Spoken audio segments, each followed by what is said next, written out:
A lot of this isn't going to make sense to you, and I'm sorry about that. I'm just gonna start at the beginning, with the house.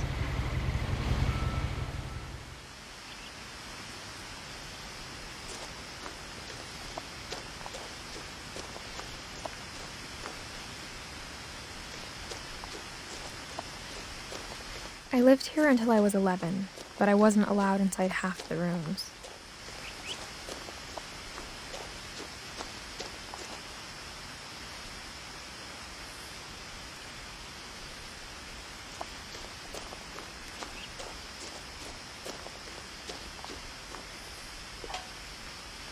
Inside the mailbox were bills from 7 years ago, marked urgent, open immediately.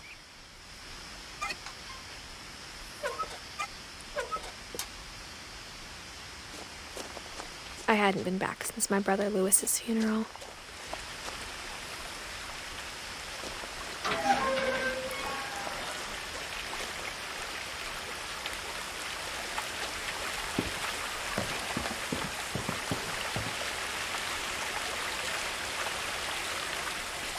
In her will, my mother left me a key, but didn't tell me what it unlocked. Maybe she thought I'd know. Or she thought that the mystery would be enough to bring me back.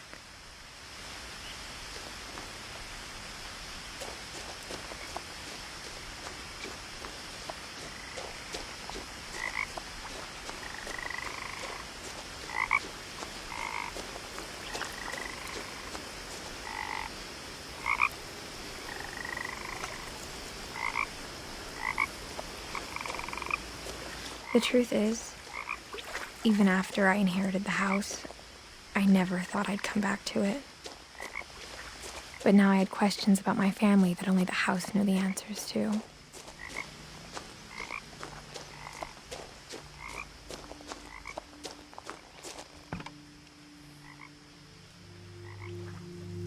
The woods around the house have always been uncomfortably silent, as if they're about to say something but never do.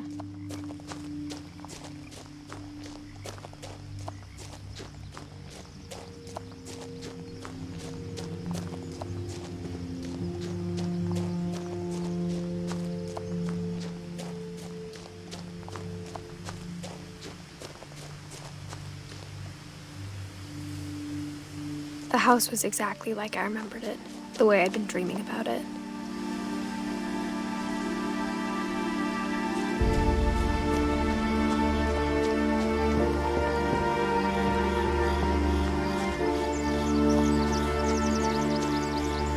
As a child, the house made me uncomfortable in a way I couldn't put into words. Now, as a 17-year-old, I knew exactly what those words were. I was afraid of the house.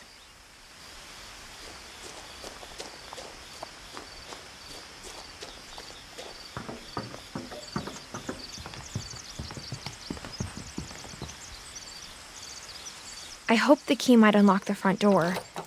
It didn't.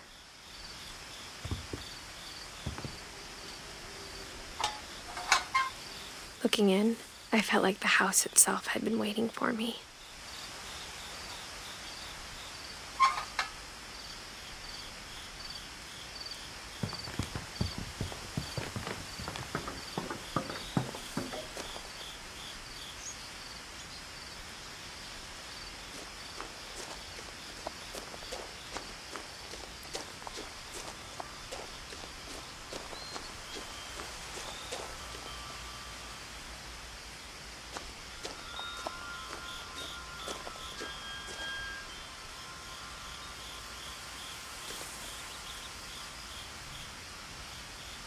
The house felt like it had always been here. Even the swing set was older than my mother.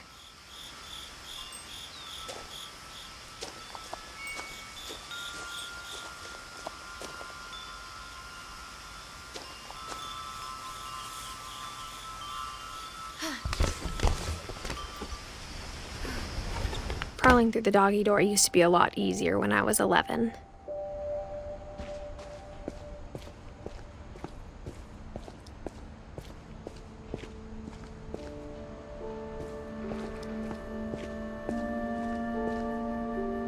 power had been turned off the night we left. For the first time in years, I felt like I was home.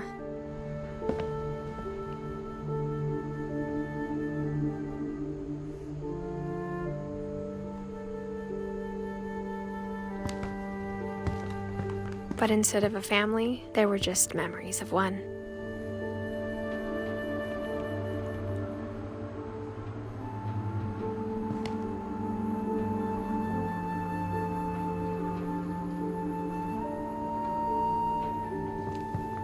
Like how after Louis started working at the cannery, we all got sick of eating salmon. Except our cat, Molly. Or how only one restaurant would deliver to our house, so we had Chinese a lot.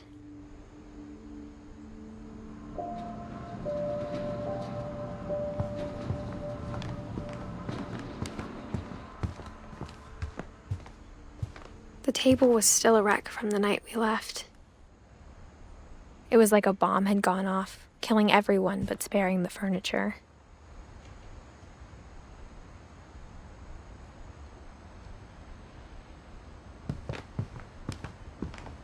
Nothing in the house looked abnormal. There was just too much of it, like a smile with too many teeth.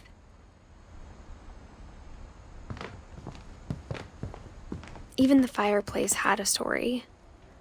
Edie told me the bricks came from the original house, after it sank.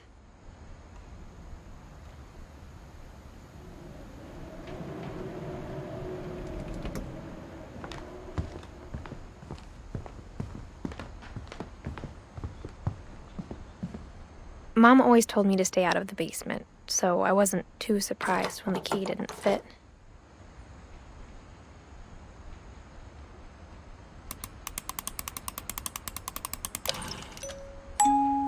Great-Grandpa Sven built a music box for Barbara, along with the rest of the house.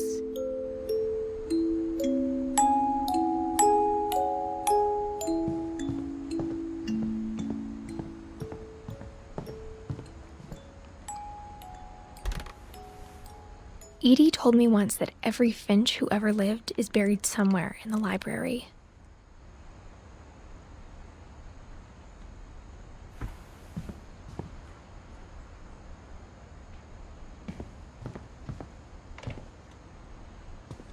After Milton disappeared, Mom sealed up all the bedrooms. Then Edie retaliated and drilled peepholes.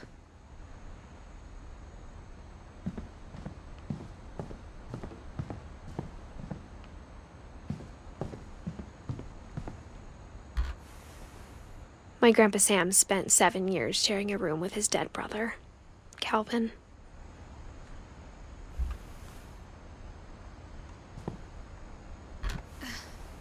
As a kid, I just assumed every house had peepholes and sealed rooms you weren't allowed inside of.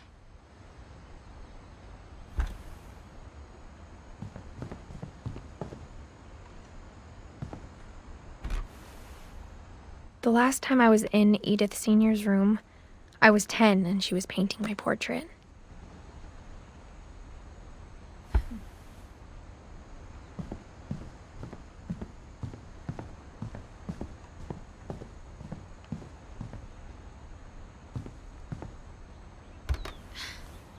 Barbara was a child star for 2 years, until America grew out of it.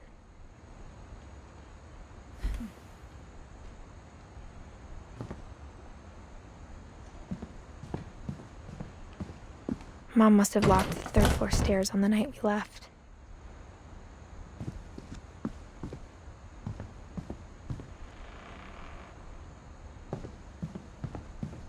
Edie's father, Odin, built the original house.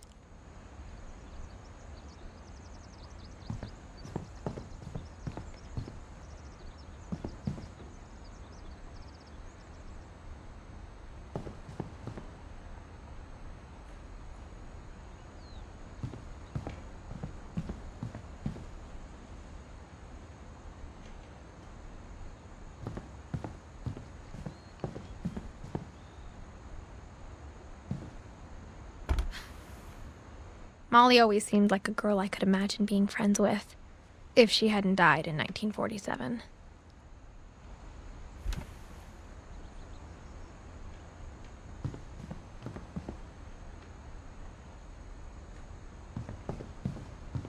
I spent a lot of time playing in Great Uncle Walter's room. I think my mom sometimes regretted not sealing it up.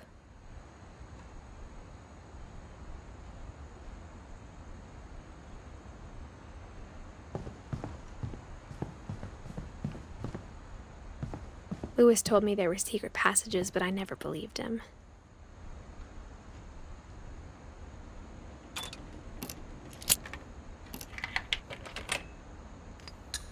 Turns out, my mom was really good at keeping secrets.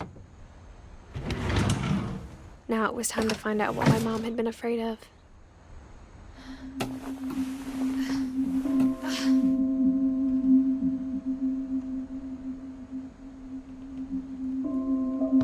Reading this, maybe it sounds like I had a plan.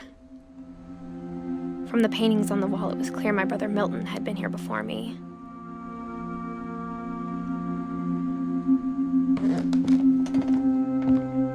But I had no idea what was behind that door.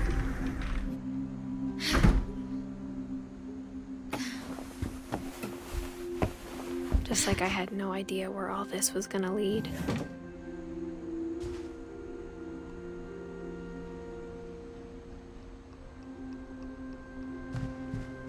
I grew up looking at Molly's room through the peephole.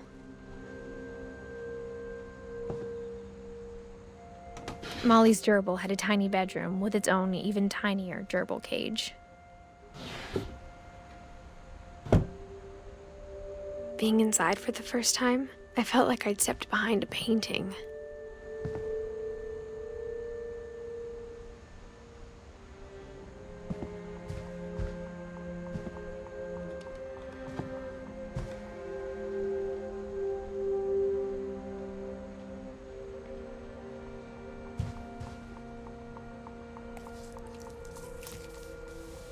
December 13th, 1947.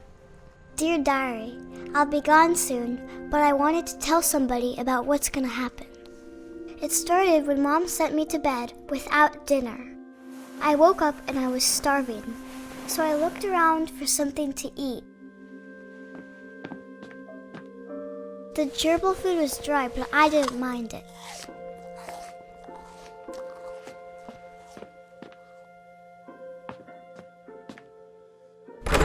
Mom, can I come out now? Sweetheart, it's late. Go to sleep.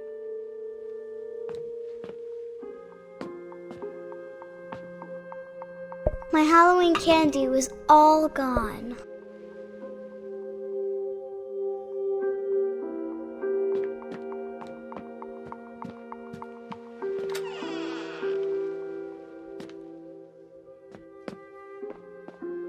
I kept eating and eating.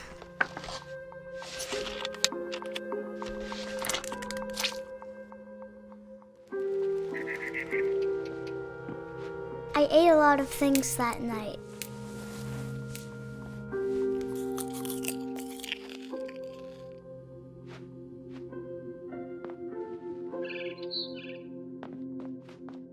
Then I heard chirping outside my window.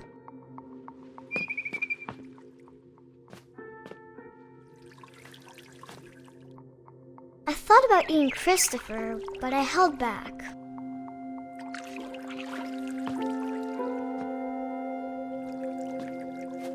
It was a barn swallow going back to her nest. I reached out for her.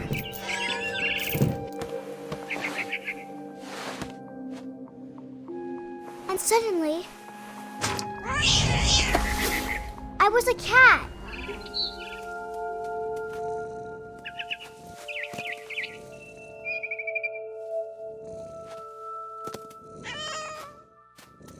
I tried to be quiet, but the bird was really scared.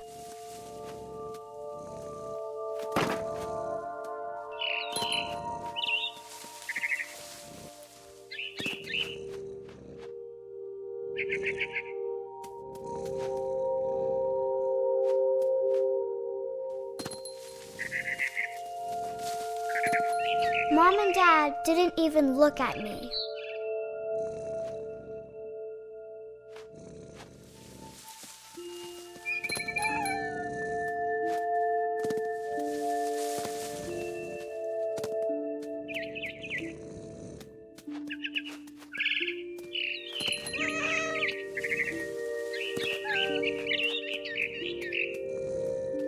I jumped and I almost got her.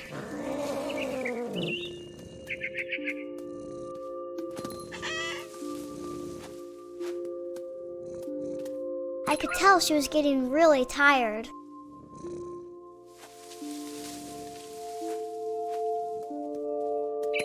Now I was up in the big tree.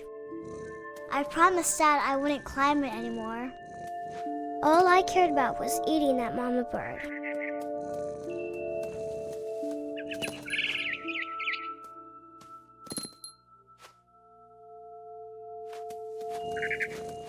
I gobbled her up. And suddenly, I was an owl. First, all I heard was the wind. Then I heard little teeth nibbling in the grass.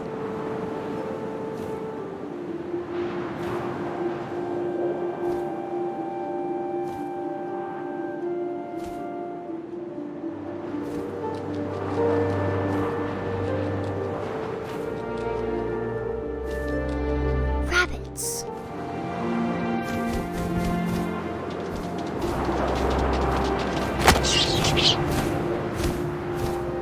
I imagined his face looking up and seeing mine through my talons.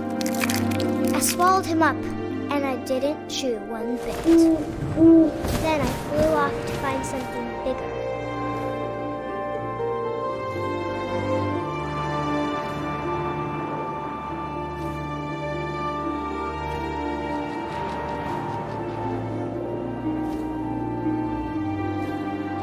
A mama rabbit.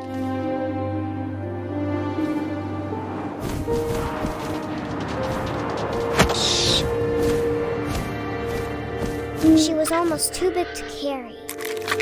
I started choking, but I couldn't stop eating. And suddenly, I was a shark.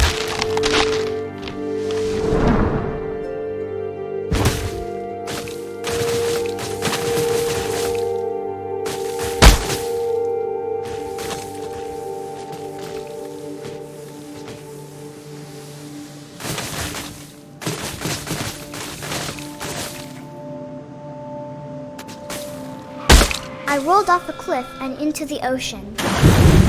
Now, I was hungrier than ever.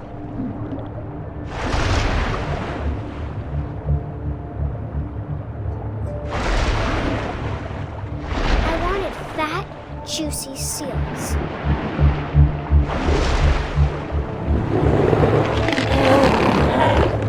I tore off her flipper, and it tasted really good.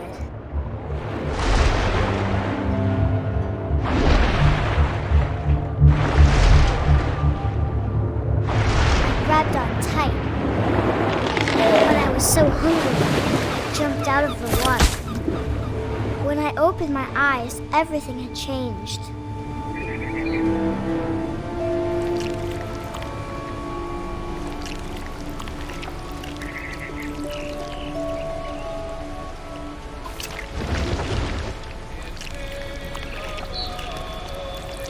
Now I was a monster, and I smelled people everywhere.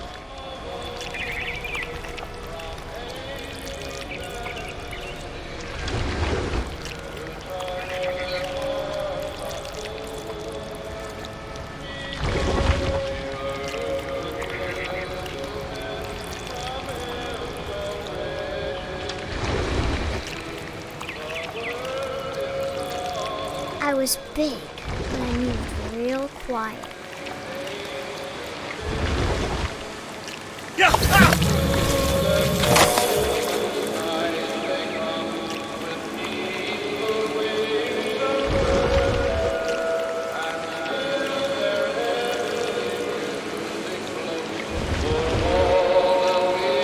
I wanted to stop, but also I didn't.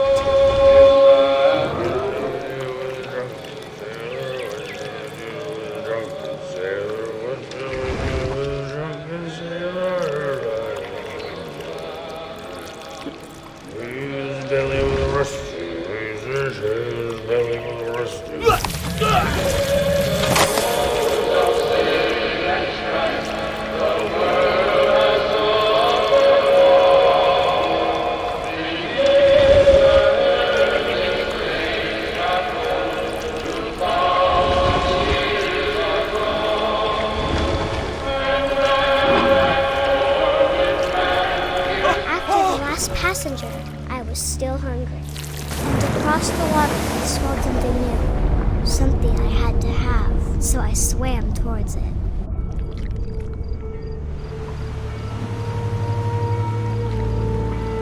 I slithered onto the sand, and the good smell went into an old pipe.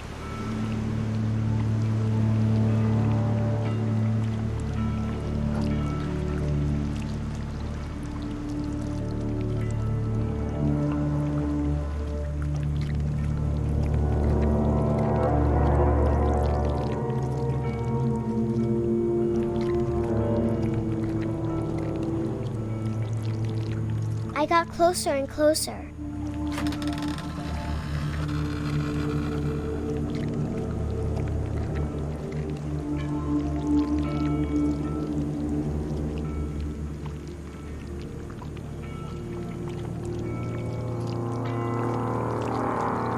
All of my stomach started growling. And suddenly, I was me again. I held my breath for a long time, but I couldn't hear anything. I think it's waiting for me to fall asleep. But it's not going to wait much longer. It needs to feed, and we both know I will be delicious.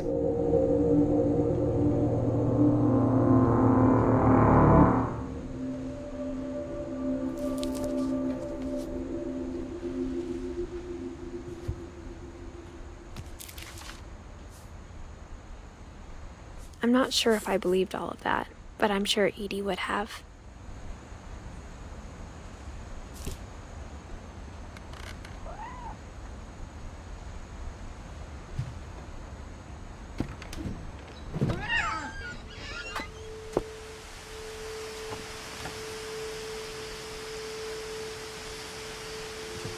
This will be obvious later, but my mom never told me any of these stories.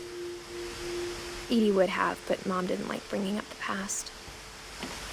Though, when we adopted a stray kitten, she was the one who named it Molly.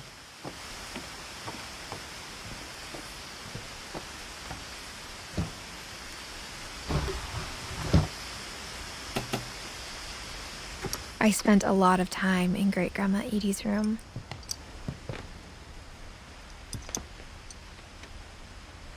We got along, and it was a good place to hide from my mom.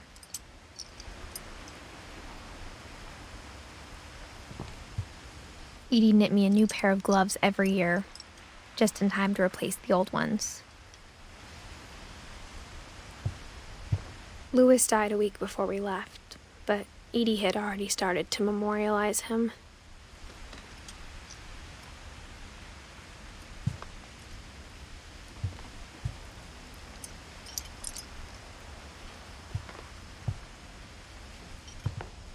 Her room was like a museum.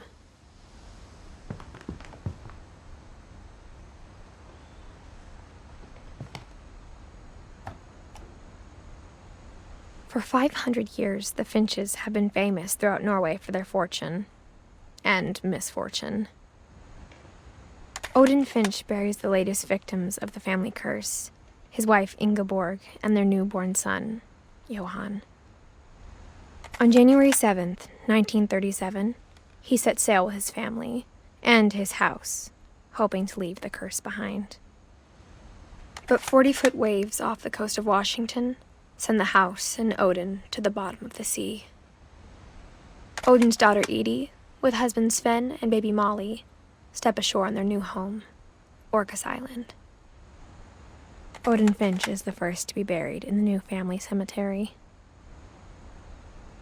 His daughter Edie is already dreaming of a new Finch house.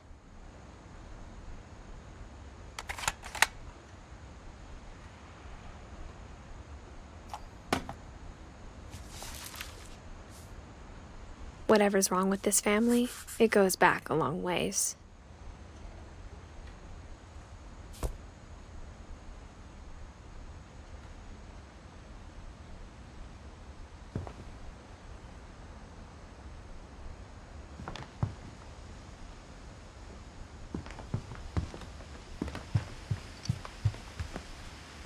When Edie told people Sven was killed by a dragon, She could also have said he was building a dragon-shaped slide that collapsed. She could have, but she didn't.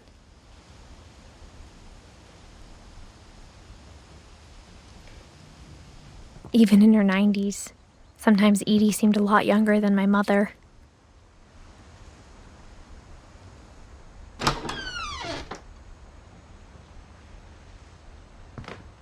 The only trace Grandpa Sam's first wife, Kay, left on the house was the pink bathroom.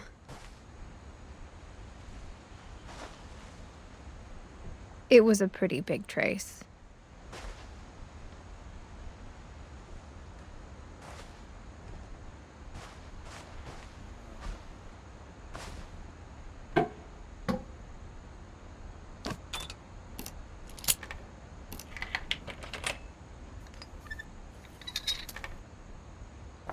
There's a secret in this bathroom.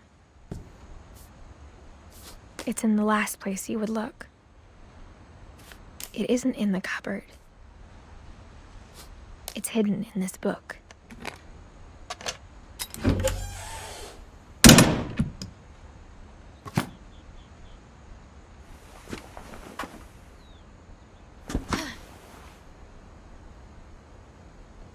Sven gave Sam an old camera he'd refurbished. He never put it down.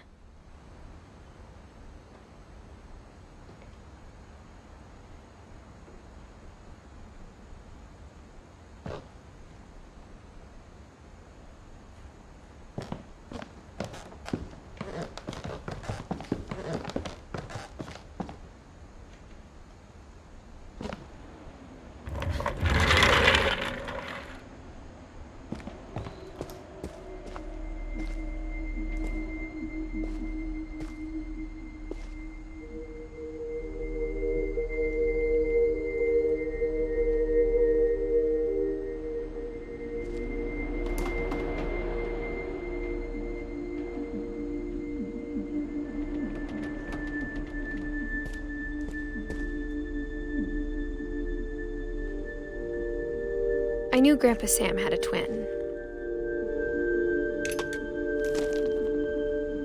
And that he never talked about him.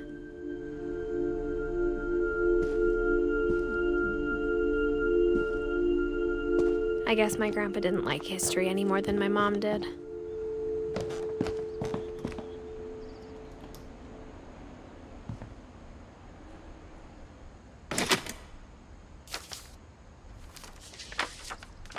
How I Want to Remember My Brother by Sam Finch.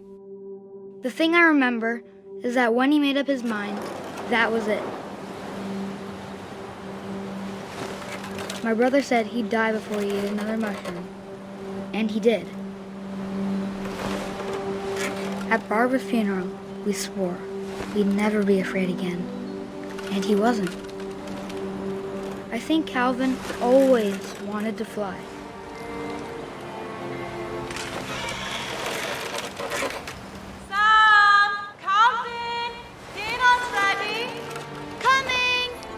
But that day, he finally made up his mind to do it.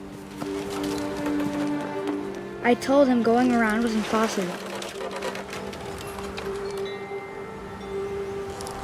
Maybe if I hadn't said that.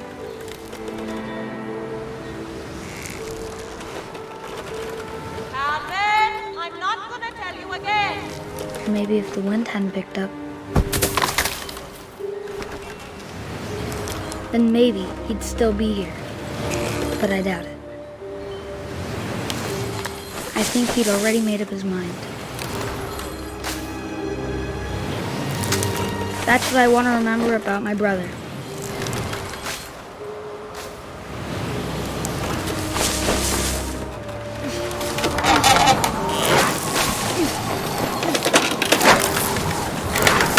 The day he made up his mind to fly.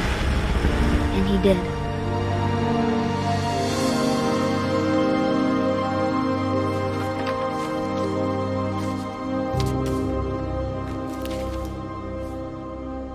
Calvin's story felt strangely familiar. When I was younger, I remember trying to do the exact same thing.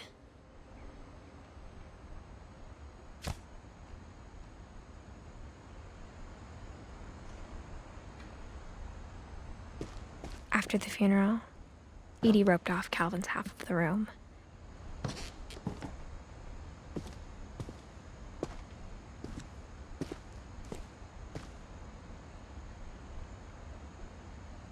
Mom said Grandpa Sam enlisted at 18 and never set foot in the room again.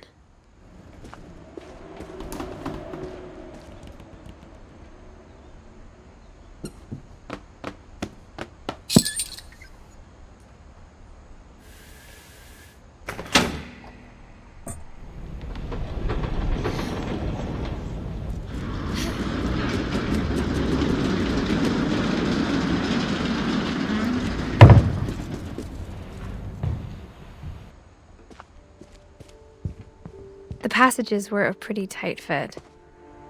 They'd obviously been built for smaller hands and bellies.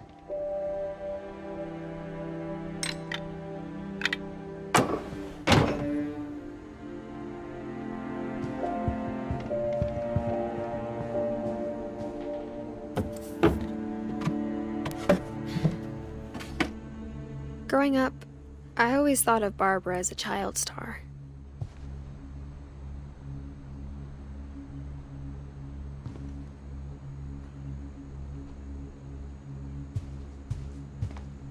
I never thought about how hard it must have been for her afterwards.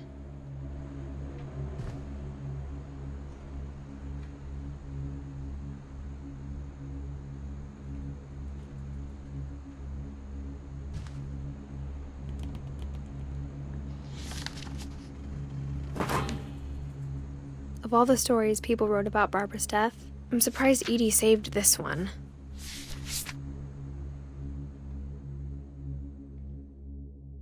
Old Jack here with another ghastly tale inspired by America's most unfortunate family. I'm calling it The Surprise Ending of Barbara Finch. As a child star, Barbara was famous for her scream. Now at 16, she was all washed up. A has-been. But in a lucky break, she'd been asked to perform her signature scream at a local convention for monster movie fans. It was just the boost her career needed. Unfortunately, her scream hadn't aged well. Getting better. I think you just need the right motivation. Her biggest fan and current boyfriend, Rick, was about to demonstrate when... Now that was a great scream. It was Barbara's father, Sven. He'd slipped into a table saw and had to be rushed to the emergency room. So Barbara got stuck babysitting her youngest brother, Walter. Her convention comeback was cancelled. Okay, I'm hearing frustration, but I'm not hearing terror. What if I tried... A gang of hoodlums in Halloween masks have been terrorizing Orcas Island tonight. Police are urging residents to... That came from the basement. You're right! Also, I loved your delivery on that. Why is your basement door locked? Because my dad likes making puzzles and secret passages. There's a key hidden in the music box. The secret is to keep winding and winding until finally the key pops out. Thanks, babe. I'll be back in a sec. 20 minutes later, Rick hadn't returned. So Barbara went to look for him, right on cue. She reached for the music box.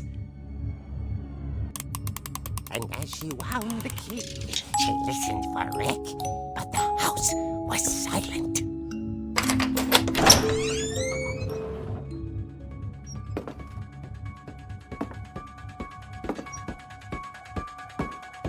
She found Rick's crutch and imagined the worst.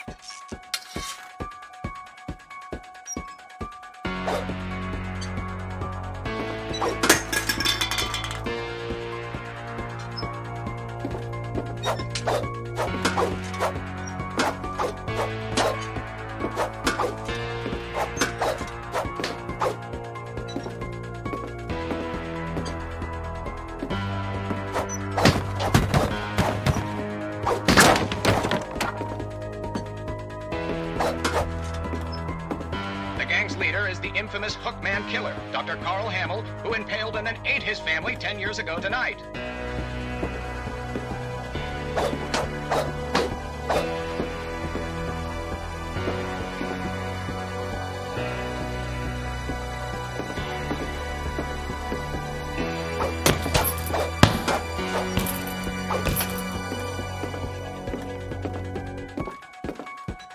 The old fridge rattled and grew still.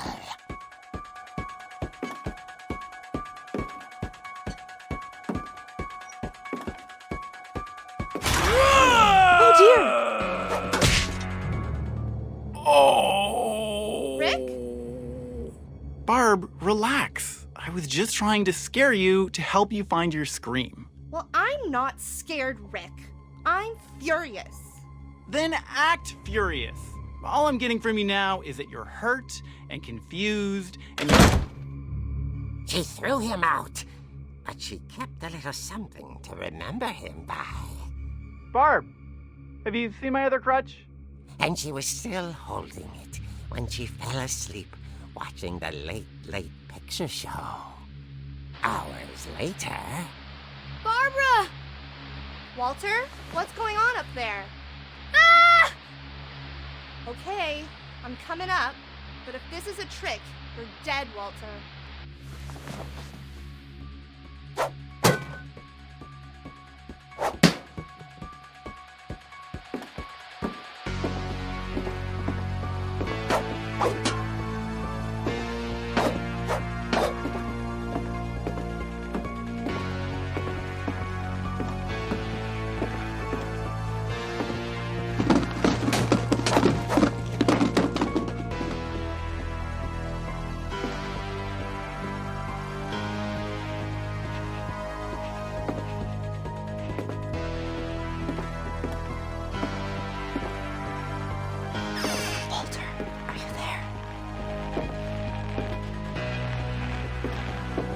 Walter had vanished, but his bedside radio was still on. Orcas Island police describe the man as 6 feet tall, with a steel hook for a hand. Residents are urged to lock all doors and windows and notify the police of any suspicious activity.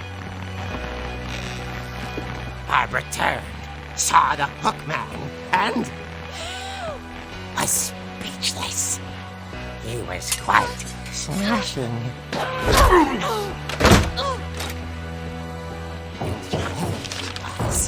He couldn't get enough of Barbara.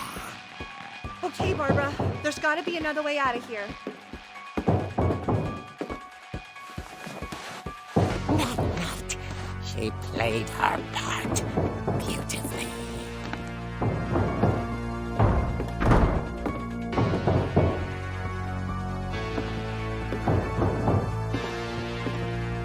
Molly's door hadn't been opened in years.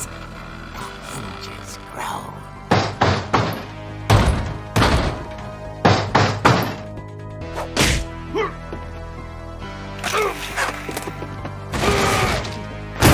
He wasn't moving, but she sensed the story might not be over yet.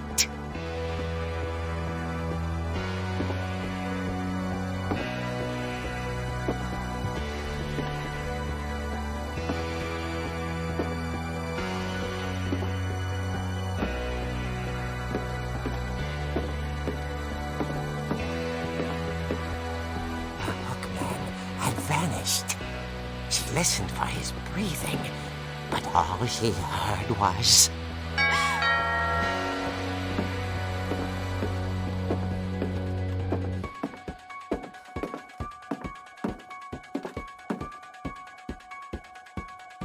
Someone at the door was dying to speak to young Barbara. At the door, she heard whispering. Was coming from inside the house.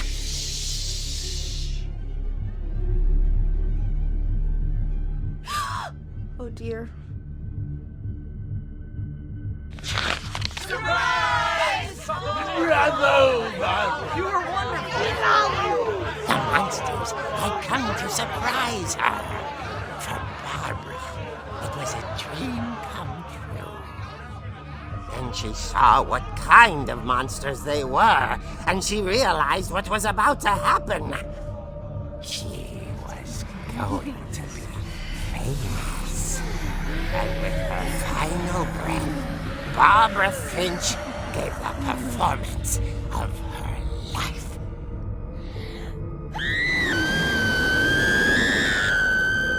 I wasn't there myself, but I hear Barbara was magnificent. Poor girl. She had a taste for stardom.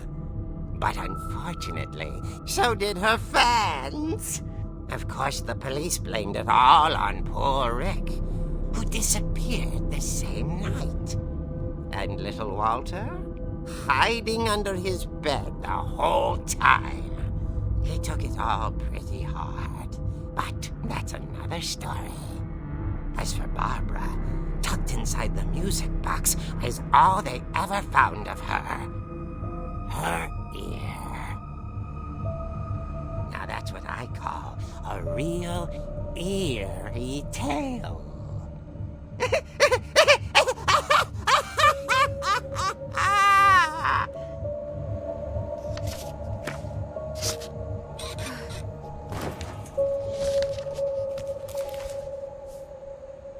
Edie told me all Barbara wanted was to be remembered, as absurd as that comic was. Maybe what Edie saw was a happy ending.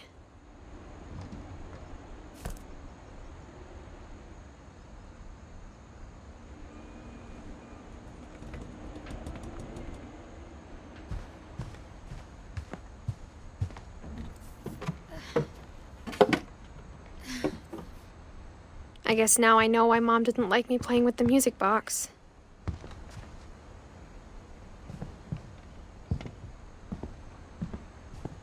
Whenever people ask me about my family, the first thing they always want to know about is Barbara.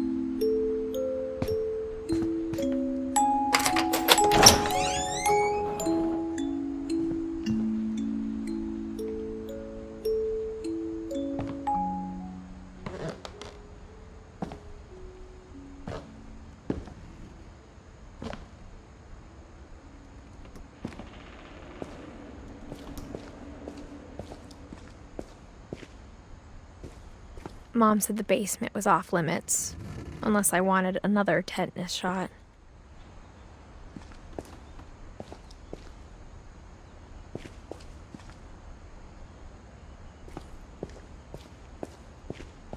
I saw Edie sneak down to the basement once, carrying packages. I thought maybe she was hiding presents.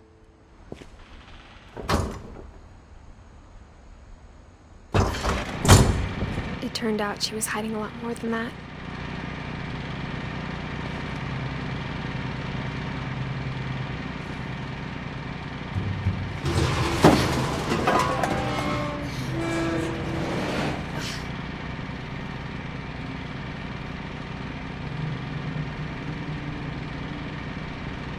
I remember asking Mom once about where Walter had gone. She said after Barbara died, he got as far away as he could.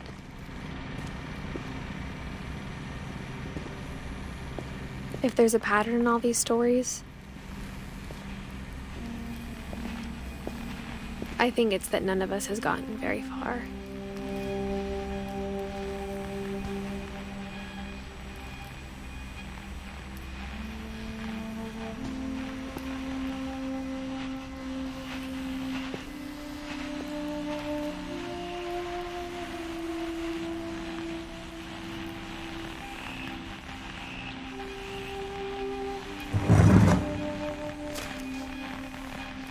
Goodbye, everyone. I can't believe I've been down here for 30 years. On that first day, after the shaking started, I didn't think I'd survive a week.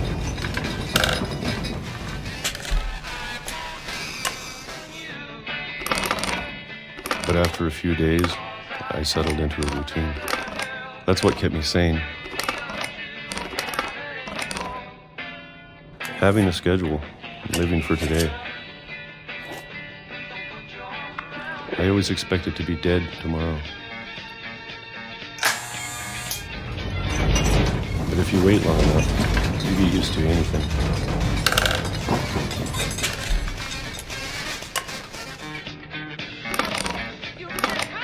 Even a monster on the other side of the door starts to feel normal.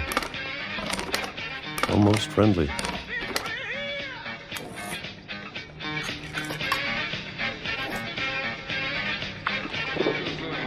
And then one day, everything just stopped. Whatever that thing was, it was gone. Maybe it got tired of waiting. Or maybe I just got tired of being afraid.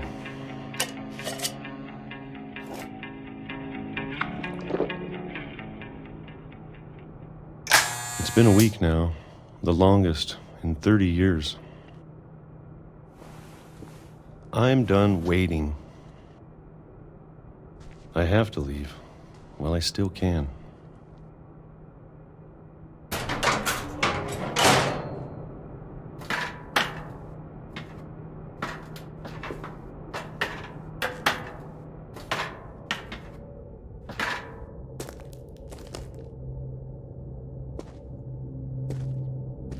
I know it's out there somewhere.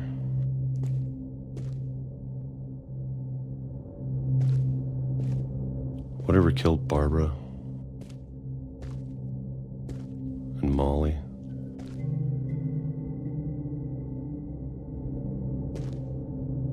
and Calvin. Maybe this is all a mistake. But I need to stop living the same day, even if it kills me.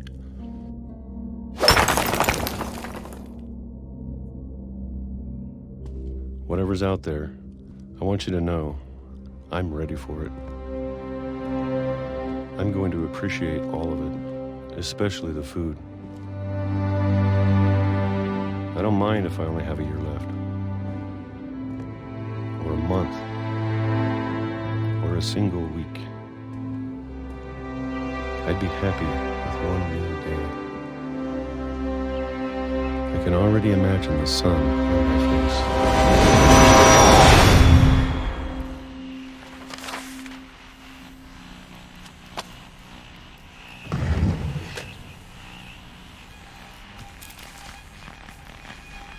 Walter died when I was 6. I can't believe my mom never told me he was down here.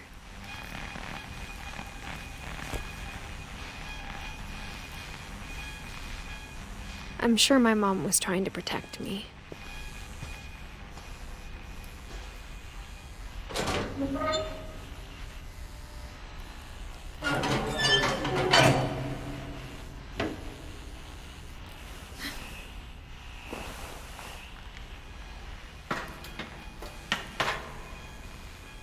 Maybe she was afraid I'd end up like Walter.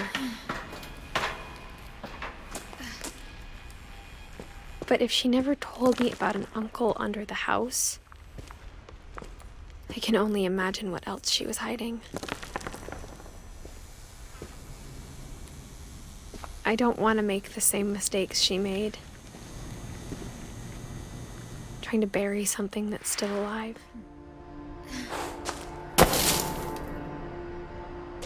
Now that there's only one of us left, or maybe 2, I thought it was time I heard the stories for myself and found out what happened to everyone else. But now I'm worried the stories themselves might be the problem. Maybe we believed so much in a family curse, we made it real.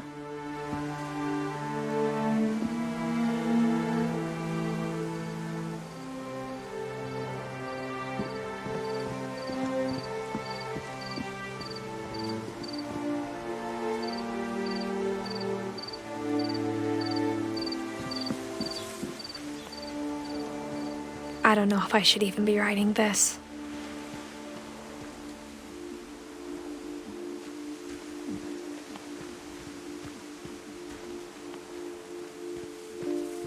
Maybe it'd be better if all this just died with me.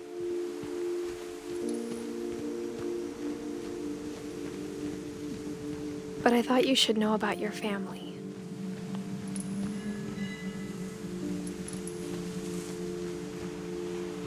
And the history you're a part of.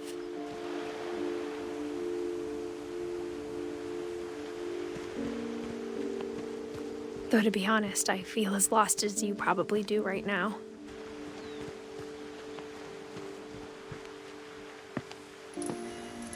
I think the people in these stories believed them, for what that's worth.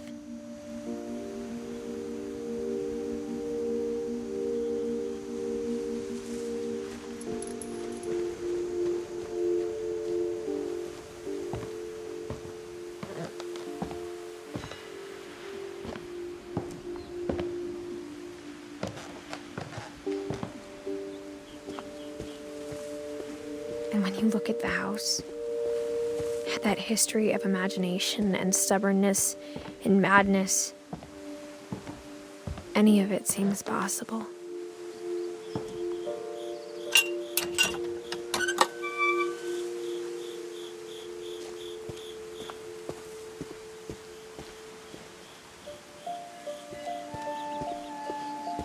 I think we've been surrounded by death for so long, we've just gotten used to it. What kind of family finishes building a cemetery before starting the house?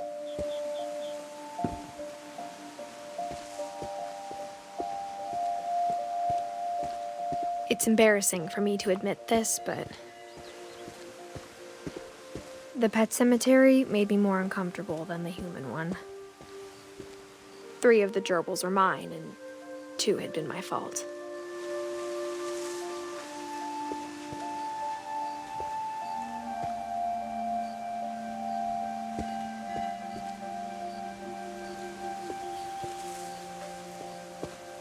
Sven built the house, but it was Edie who designed the cemetery.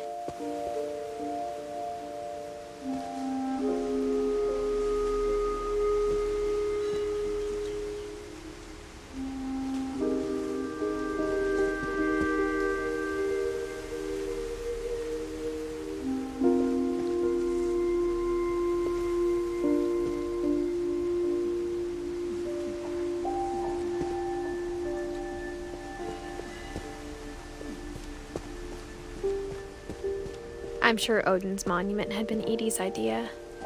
My mom was always trying to move on, but for Edie, the past never went away.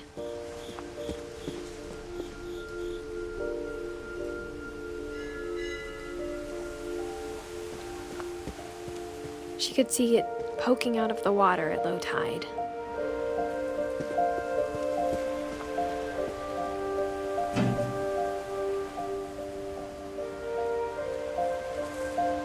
Edie said she dreamed about the old house every night.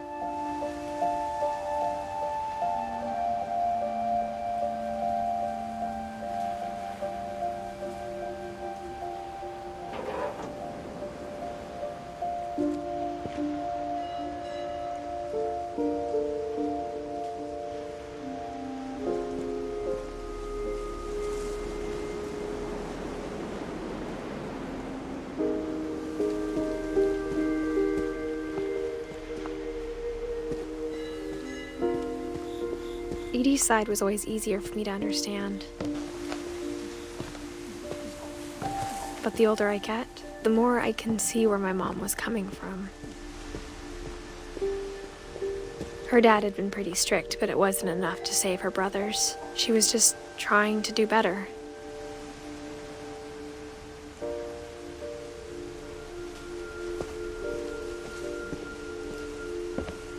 She lost 2 of her brothers, just like I did. I get why she tried so hard to protect us.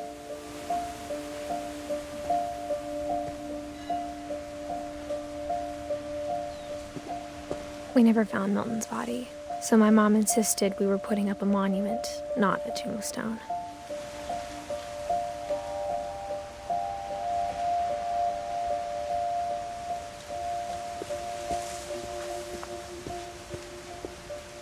There's so many things I wish I could ask my mom now.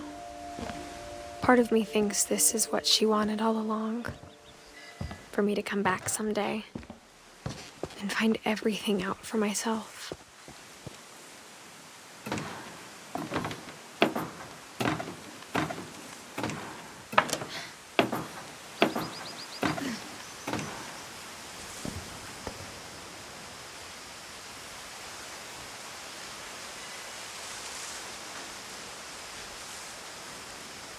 But looking back on it now, if she told me there was going to be so much climbing, I never would have come when I was 22 weeks pregnant.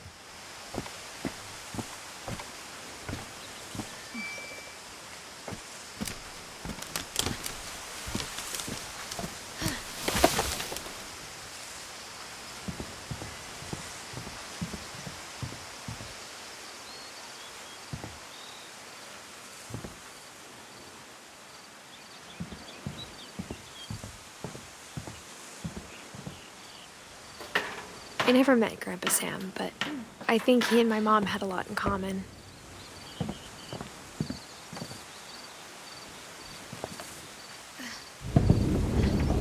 They were both pretty intense.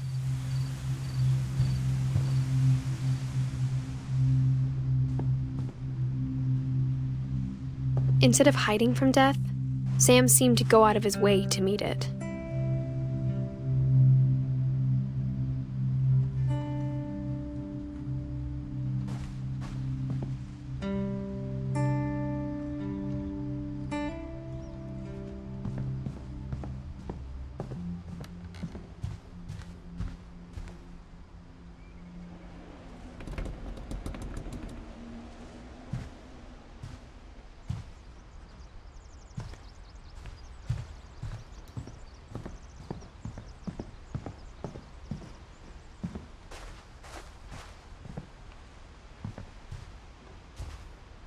Sam spent his life shooting photos, but Mom said he got nervous being in front of the camera. I guess we're all afraid of something.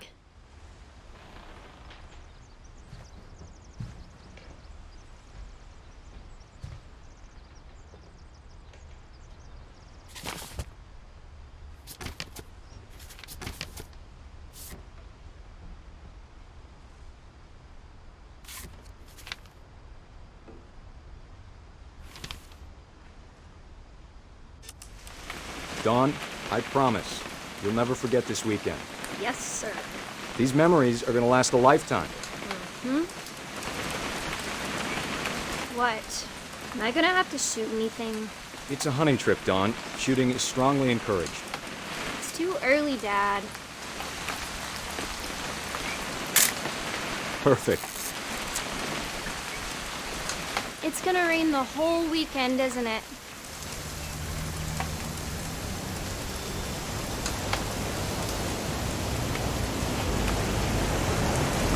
I will never forget this weekend, Dad. That's the spirit. Smile, Dawn. Okay, got it. I'm gonna take some pictures, okay? Just be careful. The camera's older than you are.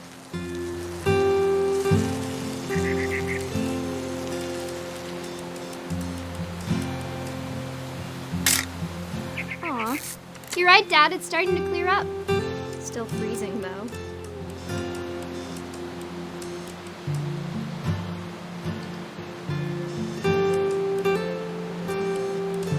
Definitely should not have drunk all that coffee. Hold still while I take a picture of you. I definitely won't be moving. Are you done yet? Does it sound like I'm done? Nothing quite like being outside. Hey! That's a keeper. I'm just saying, I'm not always gonna be here, Don. You'll need to remember this stuff, if you want to survive.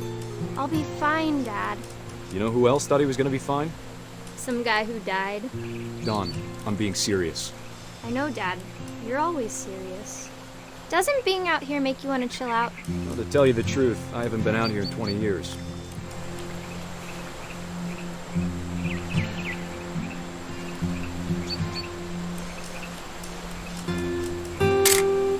Last time I was with my brother Calvin. Man, that was a great trip.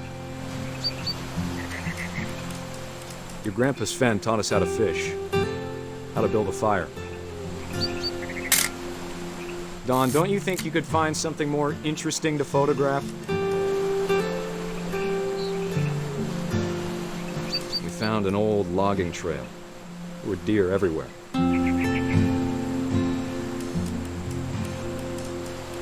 Dad! Good eyes, Don.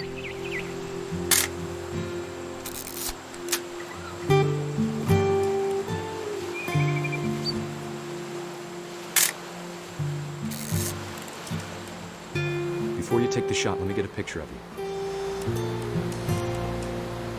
Dad, I... Just breathe. Turn off your imagination. Focus on your target.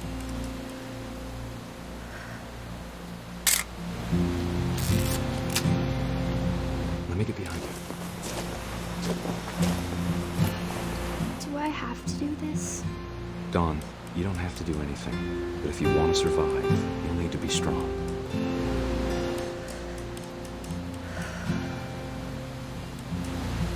Now keep yourself squared up, elbows down, like we practiced. Whenever you're ready. Great shot, Don!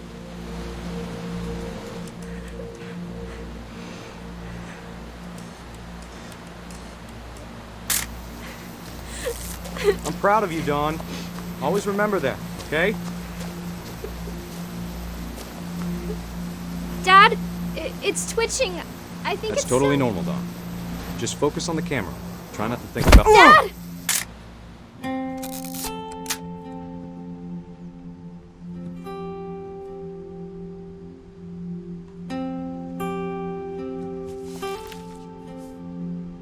Of all these stories, that's the one I wish most that my mom had told me.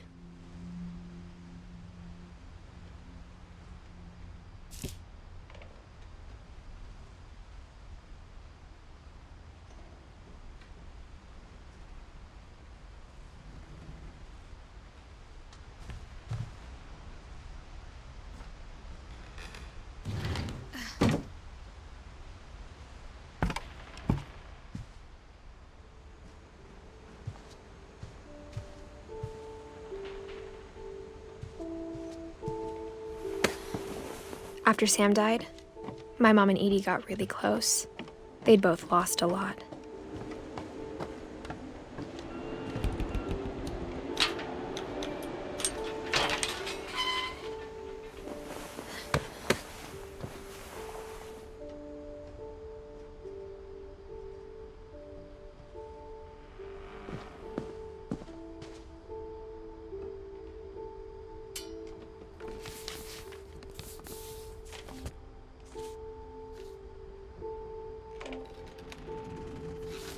Dear Kay, do you remember the way Gregory used to laugh when he thought he was alone? Like something funny was happening, but only he could see it.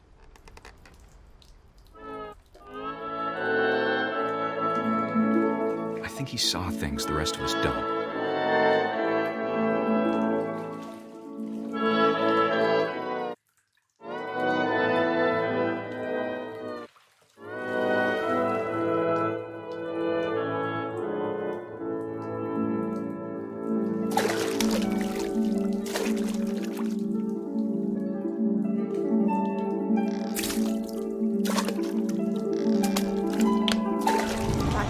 Gregory, it's time to... Hold on, sweetie. Hello? Sam, I told you I don't want to talk right now. I wonder what he saw. this world was like.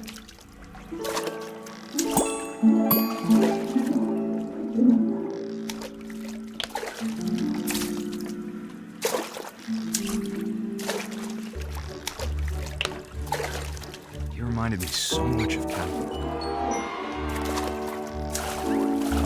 Lost in his imagination.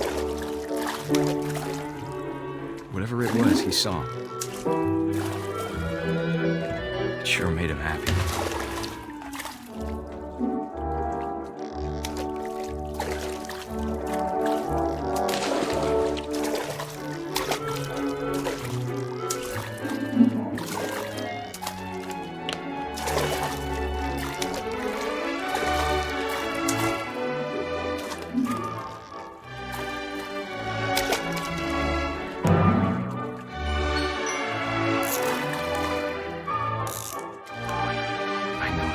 Sounds.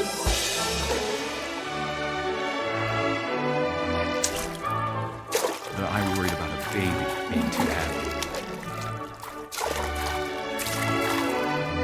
But I could feel him slipping away. Sorry about that, Gregory. I know you did everything you could.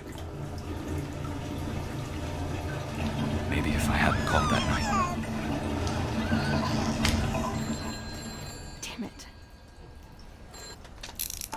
I don't want Gregory to. I wish he could have told us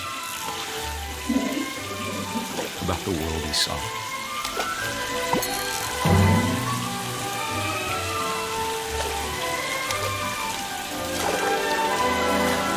There's so much I don't understand about Gregory, about everything.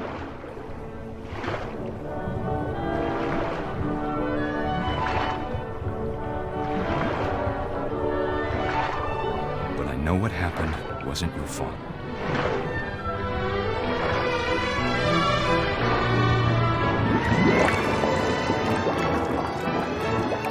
I'm sure he's happy.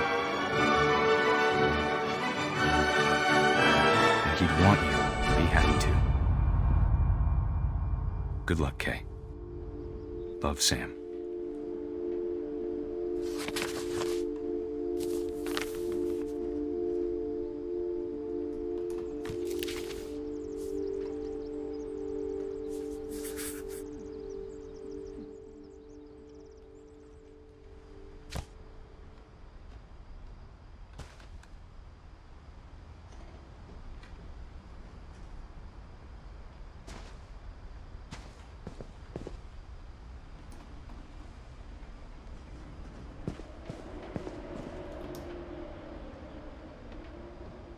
I can't imagine my mom ever writing poetry, and yet...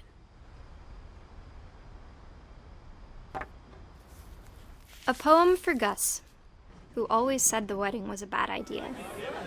Our father never hit us kids, at least not very hard, before the day my brother said with teenage disregard that he'd be dead before he'd see a wedding in our yard.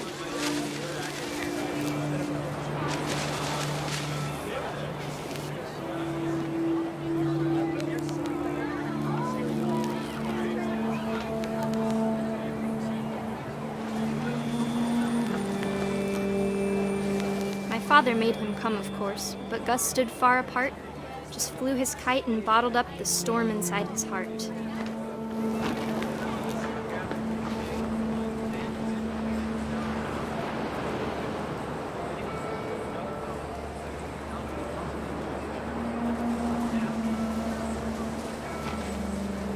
I tried to talk him out of it, but though he'd never met her, we don't need a stepmom were the words that I now remember. pronounce you husband and wife. You may kiss the bride.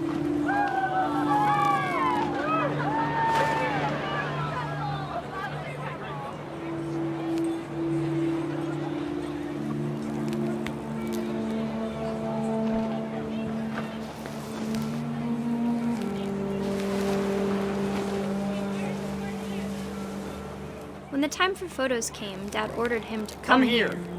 But Gus declined, and as a sign held up his middle finger.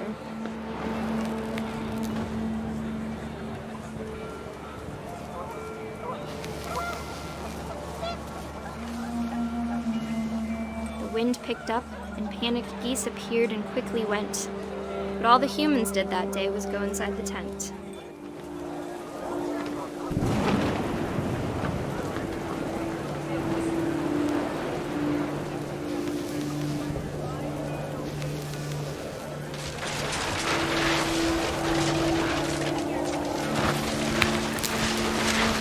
The rain came down in buckets then, but no one seemed afraid that nature might destroy the tent our dad had crudely made.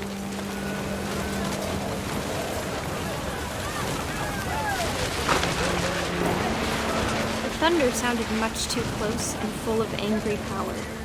But all my father said to this was, "Make the music louder."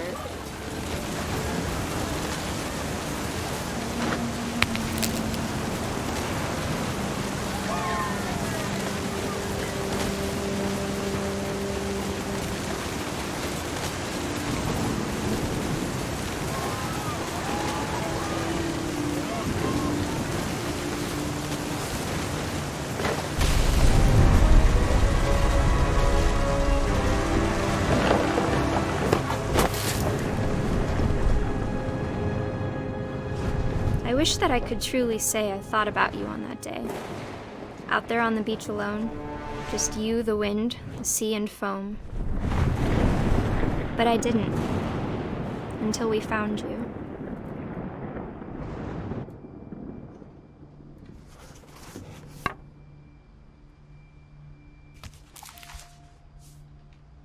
She never talked about him, but Mom told me once if I was a boy, they were going to name me Gus.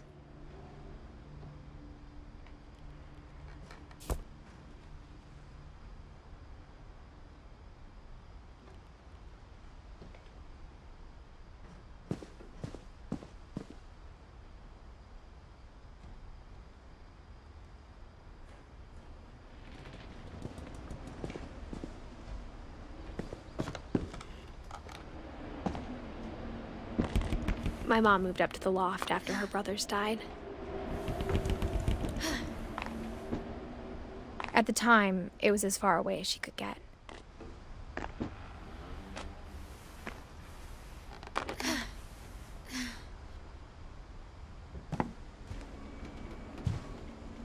Religion was another thing my mom never talked about, but I think it helped her a lot after her dad died.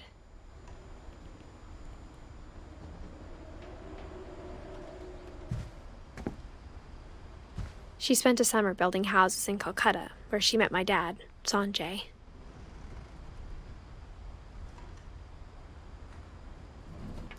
My mom moved to India a week after graduation and got a job teaching English.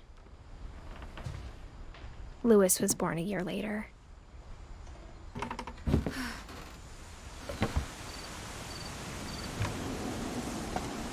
When my dad died, I don't think Mom knew where else to go. I'm sure Edie was happy to have her back. And to see kids in the house again.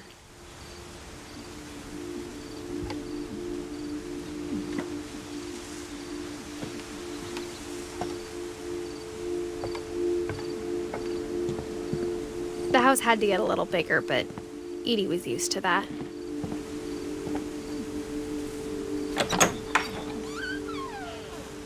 And for a while, things were good, almost normal.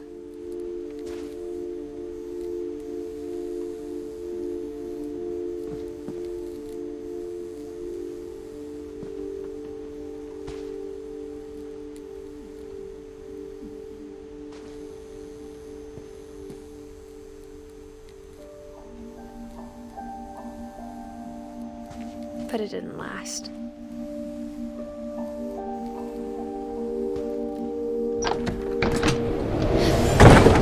The beginning of the end was Milton's 10th birthday, when Edie gave him a castle.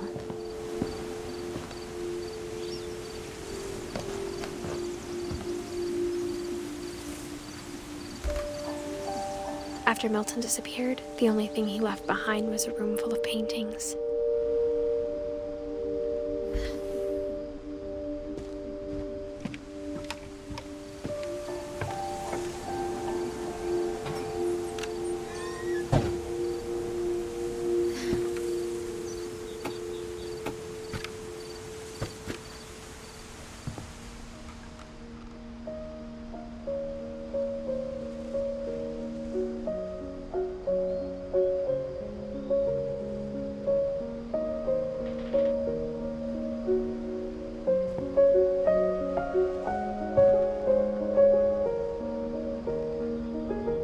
I think Edie was happy to finally have another painter in the family.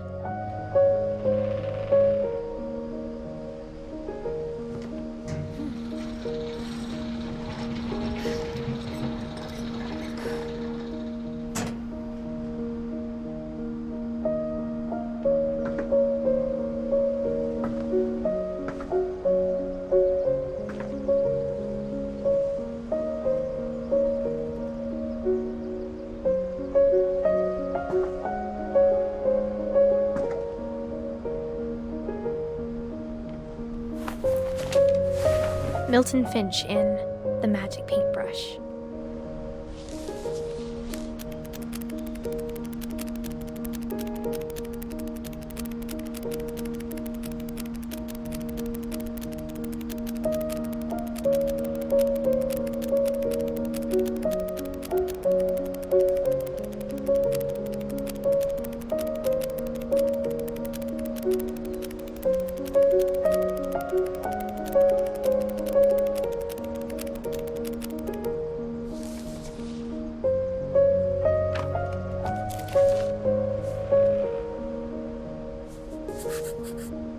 I was 4 when Milton disappeared.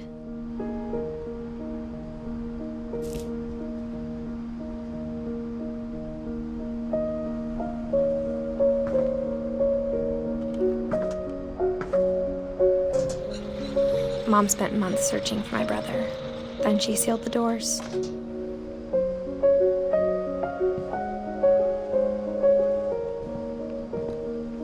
Whatever Milton had found in the house, Mom didn't want it getting out.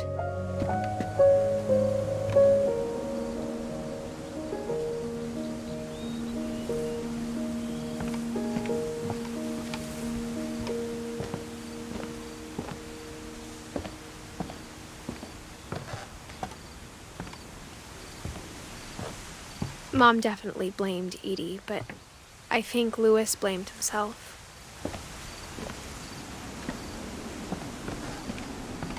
After he graduated, he just spent more and more time in his room, until Mom got him a job at the cannery.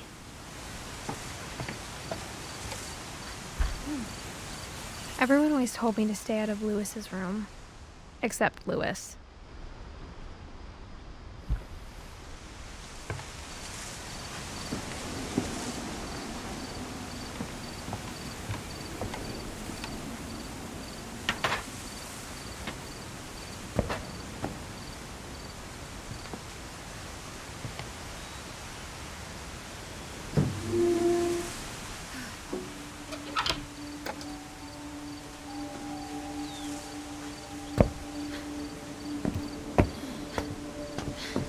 Louis's room smelled very, very familiar. That part of him lived on.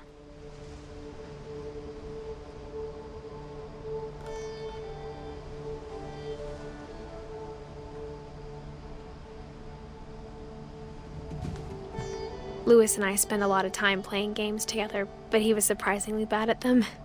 He died a lot.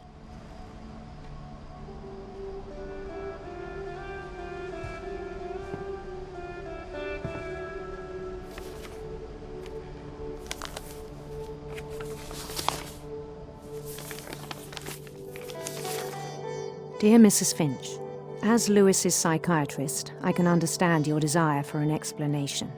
As I see it, the trouble began in January, shortly after we convinced your son to seek treatment for substance abuse. Newly sober, I believe Louis first noticed the monotony of his daily life.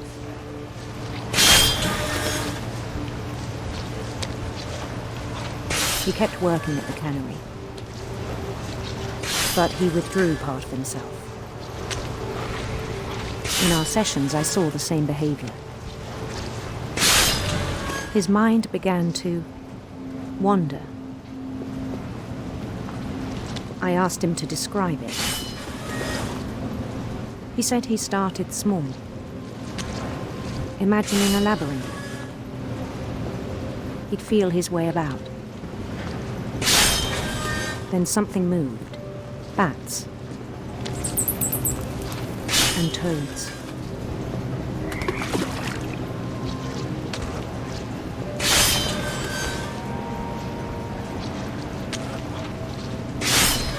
and things that have not names. He knew it was all in his head. But he took it very seriously. I had hoped he'd find himself.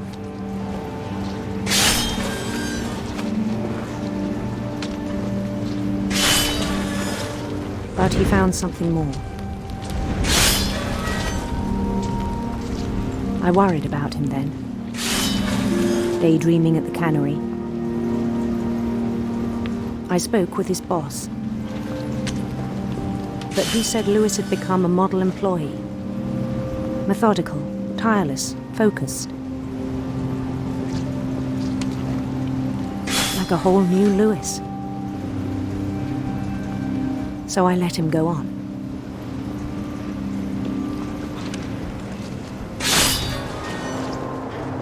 I even encouraged him. It seemed very promising at first. He told me he'd made a new friend.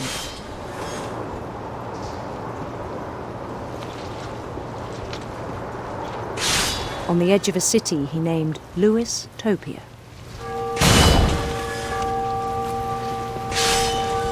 He built the city up slowly, brick by brick. Then he made musicians.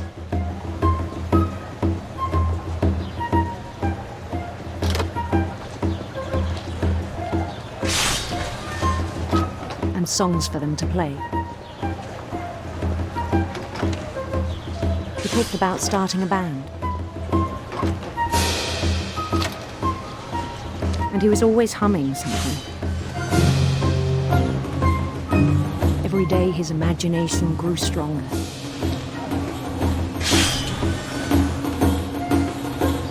He no longer spoke at the cannery. But his chopping was as reliable as ever. Then one day it struck him that all the cheering crowds, even the stones under his feet, were all in his imagination. So he could do whatever he wished.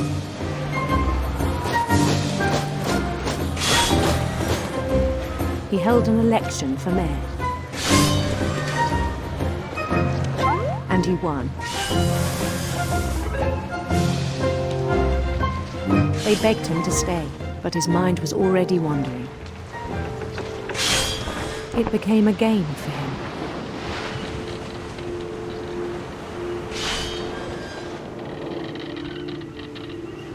He'd conquer a city, then immediately push on. New Louisville.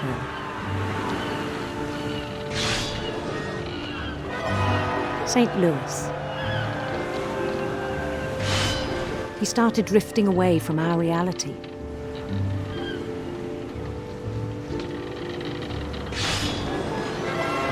Minneapolis, until one day he forgot to go home from the cannery.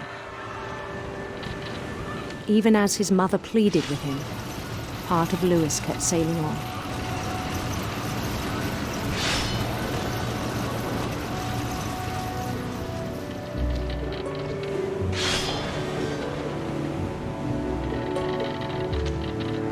In Louisburg, he heard rumors of a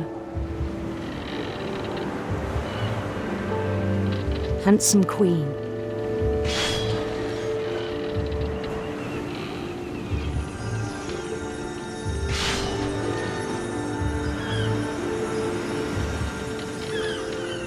The queen was on her own quest for sinister serpents.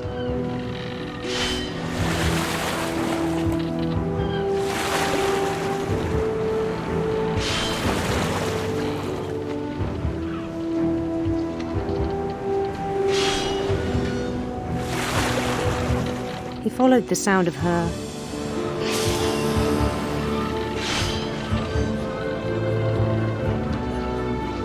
silver harp.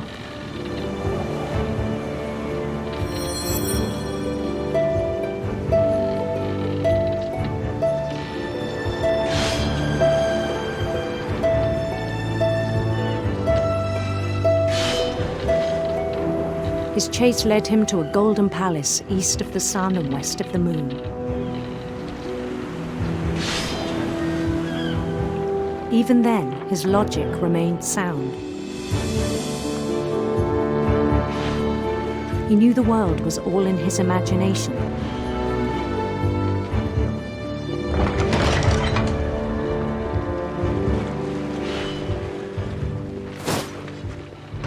But he was so proud of having created it. In his own eyes, he'd become something greater than a king.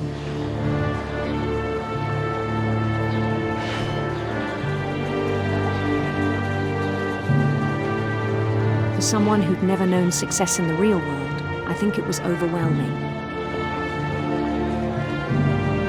And then it struck him that the real Lewis was not the one chopping salmon, but the one climbing the steps of a golden palace.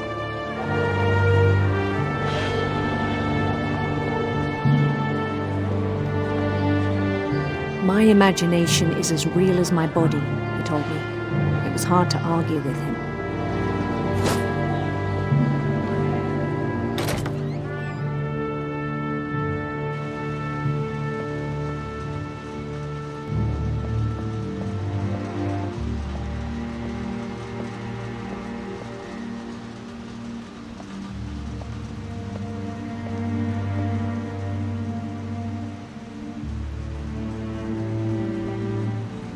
Began to forget the world we know.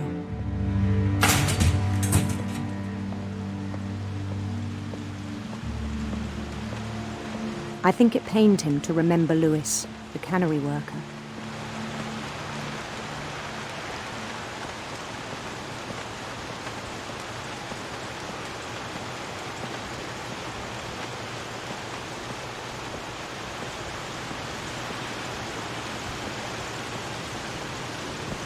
He began to despise the man with a royal contempt.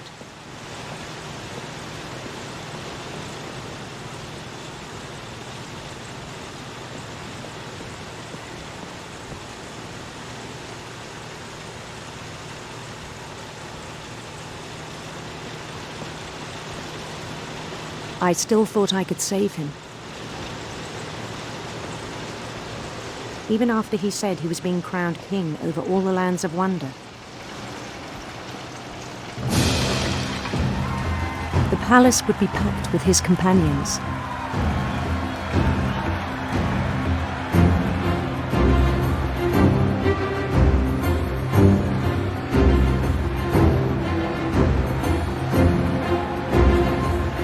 Including the wise Calico who had insisted on inviting him.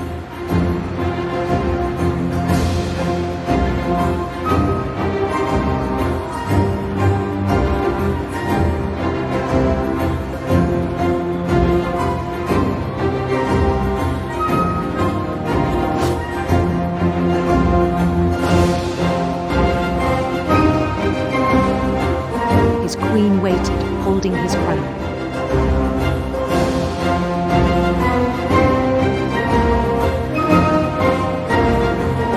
There was only one thing left to do.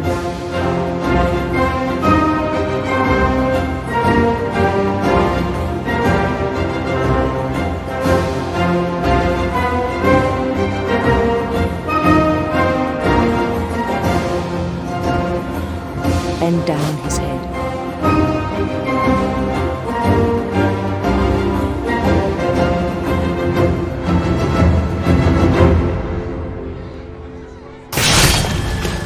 I think you know. Mrs. Finch, your son was a kind man who will be missed by all of us who knew him.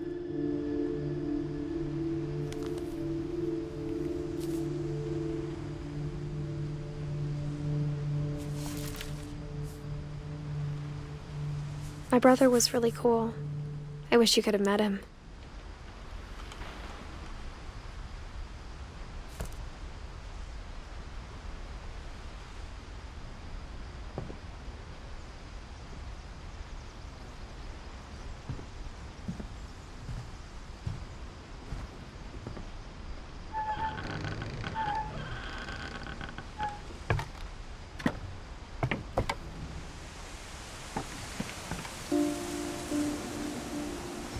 On the way back from Lewis's funeral, my mom told me to start packing. She waited until the day before we left to tell Edie. I'm not sure if she wanted to make it easier or harder.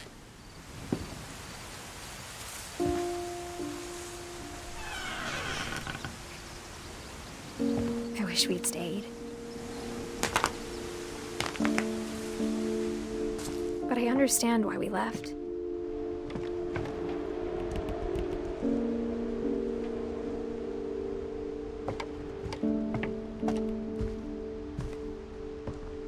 My mom ended up leaving everything behind.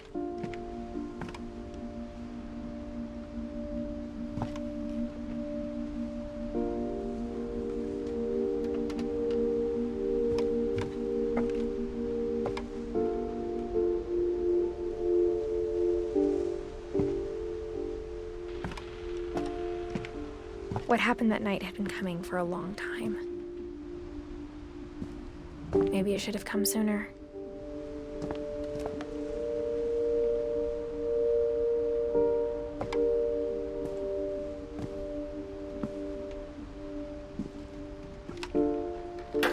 But it had to end one way or another. All that's left now is to tell you about that last night.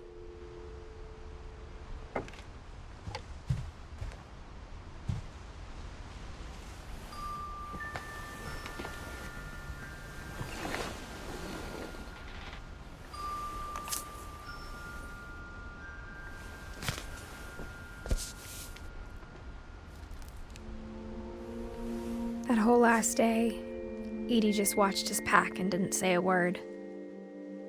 Until supper, when she raised her glass and said, "To our final night together, and all our final nights apart." Grandma, you know what I said about alcohol.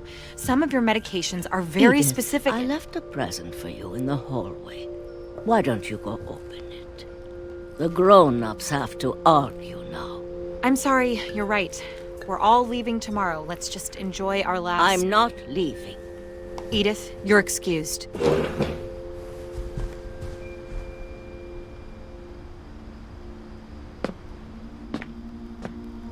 The power had been shut off that morning, but Edie always had plenty of candles.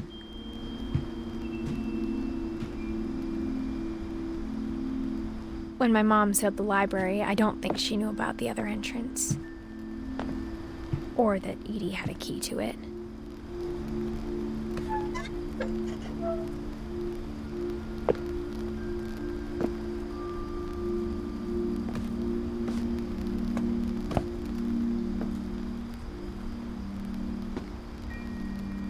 That thing you're afraid of isn't going to end when you leave the house.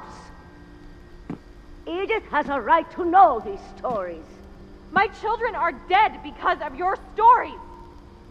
I think it's best if Edith and I leave tonight. We'll have the nursing home send a van for you in the morning, okay?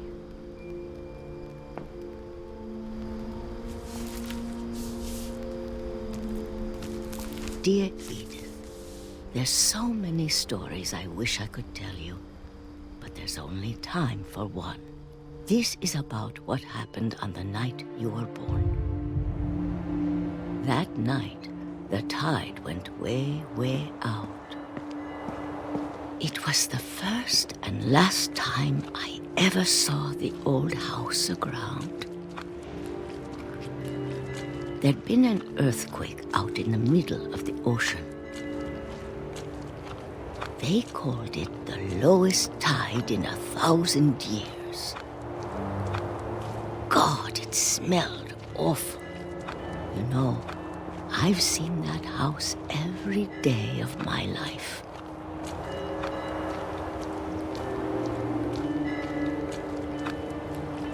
But I never thought I'd go back to it. When the fog rolled in, I lost my way.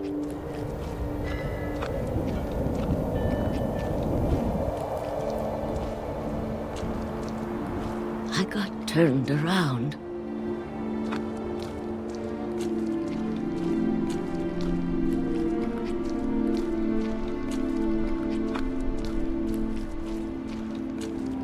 For a while, I wondered.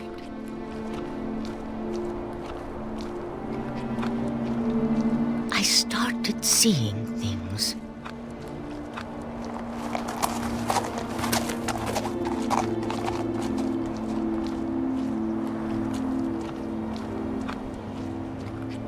Things I'd forgotten had ever existed.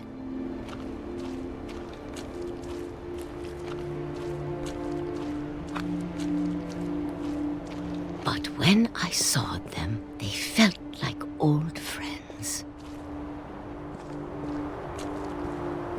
That night, a lot of things came back to me.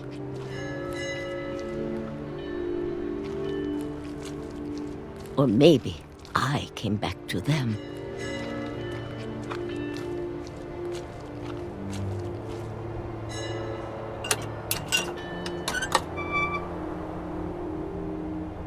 Things I can't explain, but that I need you to try and... Edith, what are you doing in here? It's mine. Edith! Mom, you're gonna rip it! Let go! I kicked and screamed, but Mom dragged me to the car. I never saw Great-Grandma Edie again. The next morning, the band came to pick her up, but she was already gone. After that, we moved around a lot.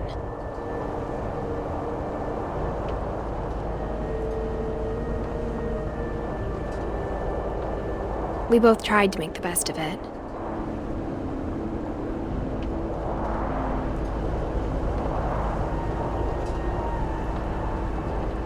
A few years went by.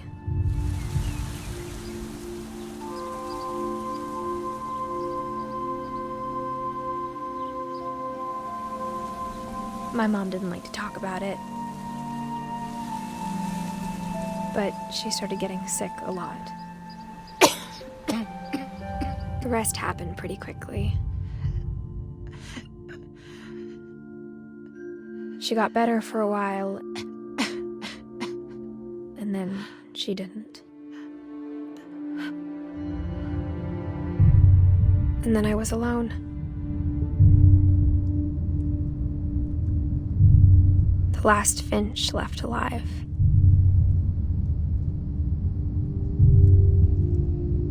Until I found out about you. I'm still not sure what to tell you about all this.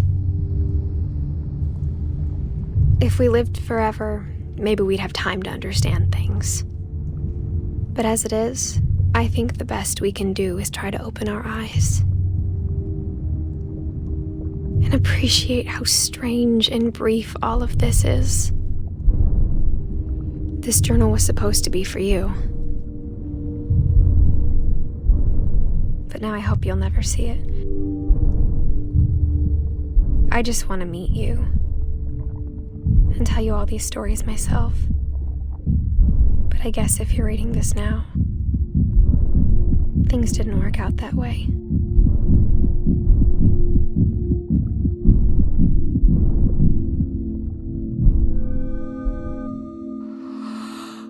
This is where your story begins.